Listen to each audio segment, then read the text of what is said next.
Ons gaan 'n boekie maak oor my familie. So jy gaan eers jou bladsy in die helfte vou en dan gaan jy boaan skryf my familie. Dan gaan jy 'n lekker groot spasie ooplos en dan gaan jy onderaan skryf geskryf deur en jou naam, want dis mos jy wat dit skryf. So myne sou gesê het, geskryf deur Jolindi. Dan heel onder gaan jy skryf tekeninge deur en ook jou naam, want dis mos jy wat die tekeninge maak. Myne sou gesê het, tekeninge deur Jolindi. Dan teken jy 'n lekker kleurvolle prent met al jou baie kleure van jou en jou familie voorop.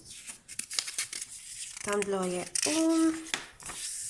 Aan hierdie kant gaan jy skryf, ons het pret. Onthou jou hoofletter, onthou jou punt en onthou daai vingerspasies. Dan teken jy hier lekker groot prent, die hele bladsy vol, van hoe iets lekker wat jy saam met jou familie doen en hoe jy pret het. Dan aan hierdie kant gaan jy skryf, ons help mekaar. Dan teken jy 'n prent van hoe jy jou mamma of jou pappa of jou broer of jou suster of vir iemand in jou familie help. En agterop gaan jy skryf, ons is lief vir mekaar. Dan gaan jy 'n prent hierso teken van hoe jy en jou familie lief is vir mekaar.